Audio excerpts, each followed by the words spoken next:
So inside this box, we got the new L9Q from Hisense. This is an ultra short throw projector, over 100 inches, just being a couple of inches from the wall. And this time it's a lot brighter. This is up to 5,000 antilumens, which means even though the target is kind of like home cinema use, you can actually use this thing with some ambient lighting, especially when you pair it with their screens, which have that anti-reflective tech. And they sell that screen in a few different sizes. On the package here, it says 80 to 200 inches. So I suppose, I mean, this is depending what you're projecting onto, depending on how far you pull it from the wall, and assuming you have a big enough projection area. 200 inches?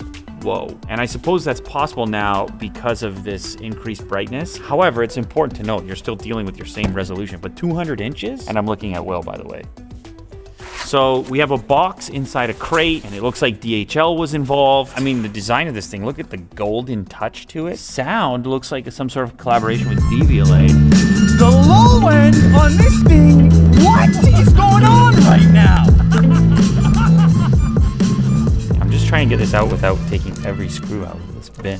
There we go. Okay, cool. They say this is a Team Lift product. Some of their TVs are definitely Team Lift. Ooh, white glove. Well, you know, when you're dealing with a lens, look at this. 2 pairs for the Team Lift. Little dust tool, microfiber, and a little brush. Keep your lens clean. I like included batteries all the time. Probably to just feet to sit on the bottom so you have the right angle, I presume. Oh, here we go. C-shaped block installation instruction. Yeah. Slightly lift the console, press down the C-shaped blocks to ensure they're firmly adhered to the cabinet. And they give you a legit full-size remote here. Buttons for Netflix, YouTube, Prime Video, Tubi, Disney+. Voice interface is also there. And your typical stuff, channel volume.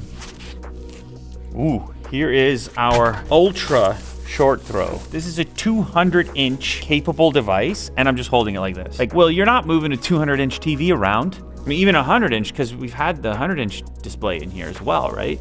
I get it. Those are TVs. This is an ultra short throw, but it's just when it comes to really big scale, these are so much more manageable. And look at the materials in use. It's got this kind of faux wood grain with this shape to it. Very pleasant, super dark, but with some mid-tones in there. And then this is not rose gold. It's kind of got this hue to it and definitely seems luxurious, honestly. Gold badge here, DVLA Opera National de Paris. Power switch, it looks capacitive. And then obviously our speaker setup. With these ultra short throw projectors, you actually end up with a pretty decent cabinet size. So we'll see how it sounds. Anyway, 4K, IMAX enhanced, Dolby Vision Atmos, Google TV is there. Looks like we've got 4 different HDMI ports. Put your game console in there if you choose to. We've also got wired Ethernet, optical audio, USB-A, and can we stick an antenna in there? We can, antenna or cable. These different HDMI ports, we have a couple that are ultra high speed, and these are 4K 60. And then just a power cable, no external power brick, power cable into there. You've also got 2 more USBs here. There's a Type-C and a Type-A. I presume you could charge your device there if you choose to. So let's go ahead and get this thing set up, and we can check out an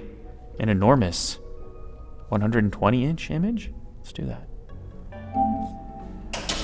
Man, you hit the lights, it just takes it to another level instantly.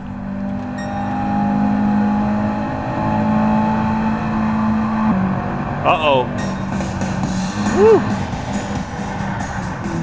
You do not think you're looking at a projector. I'll tell you right now, you do not, you think you're looking at a giant TV. And I think that's why there's this like mixture of terminology. They're like, oh, laser TV or ultra short throw. And truthfully, in a dimly lit environment, it mimics a TV experience. And then in a slightly lit environment, then it's kind of somewhere between the two from a brightness perspective. But these modern ones are a lot more bright than they used to be. The other thing I should mention at this point is if you're seeing any kind of like purplish color hue changes on the display, that is because of the recording equipment from the cameras and the sensors on the cameras. You don't see any of that, and Mo's gonna insert shots shot on a smartphone to show you more what it looks like for me. This is a 120-inch screen, and setting it up, it's kind of cool. There's these little hooks on there that allow you to play with and adjust the height of it in order to find the optimal spot, and it's way lighter to get this thing up on the wall than if you would imagine a 120-inch TV, standalone TV. Of course, the characteristics of one of these ultra short throw projectors is a little bit different, mainly because it gives you this matte kind of anti-reflective appearance. That also lends to that movie theater experience, because that's kind of how those displays are. And this one actually enhances your experience when you're not in completely dark environments. Even if you have some competing light, it's still watchable. The sharpness of the display is going to depend on how big of a projection you're going with, because the resolution doesn't change, only the scale or the stretch. That's also compensated for depending on how far away you sit from it, because the bigger the image, the further away you sit from it. In some circumstances, like with these art style displays, people actually prefer this matte look and select for it instead of having that kind of glossy appearance. But sometimes that means sacrificing saturation and contrast, which in this lighting environment, that's not the case. Like, you can just see it can have some pretty significant pop in the lighter areas of the image. It's an entirely smart TV. Everything is built in. You don't need to connect anything to it. You do have HDMI ports if you want to connect a game console or any kind of external gear. So we're gonna have all our streaming services here: Netflix, YouTube, Disney Plus is there, whatever's on Google TV ultimately. And the other thing to mention is, with the DVLA speaker setup, you may not need to add any kind of external sound, keeping your setup even cleaner and smaller.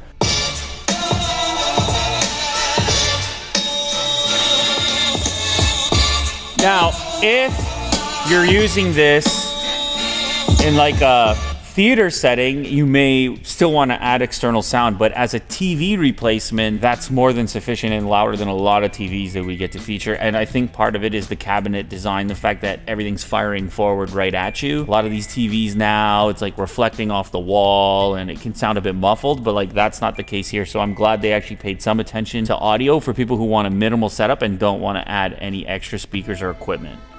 You're probably wondering, okay, this is a dimly lit environment, so what happens if you do have some more ambient lighting? And we do have some pretty bright lighting in this space. So now we have the house lights turned on, and yet still you're not getting glare or reflection, so it's still really watchable. And I'm enjoying the fact that I'm looking at a 120-inch screen. The darker the room gets, the better the image gets, but this is way beyond the image you're gonna get from a traditional projector in most circumstances. Oh, this is kind of cool. This stuff that I'm watching right now. He's in every cubicle, and on the computer screen is him pushing a rock up a slope, and then he's on the calendar, he's on the clock, he's delivering the mail, you know what I mean? It looks pretty good, even when we have like full-on lighting. How does it look on your camera? It looks good? It looks fantastic. It does, right? Oh! You didn't see that coming. Guy's juiced to the gills underneath there. He's having some kind of epiphany or something here. Oh!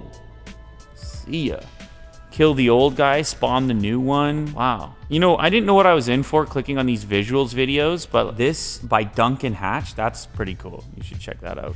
The ultra short throw is so much more flexible. Like, what do you need? You just need a platform somewhere near a wall and you're set up and good to go. On top of that, the light output, so this is a 5,000 lumen unit, and that's where you get that real searing brightness that you're used to only having with a TV. And you're spending less than if you were trying to achieve this scale with a traditional TV. I mean, they do exist actually at this point, but they're more cumbersome to work with. You got to reinforce the mounting if you were to do it, and they're just way more expensive. 120-inch TV is like, what, like 25 grand or something like that. This one's not anywhere close to that. In some ways, it's more flexible, and it's definitely easier to install.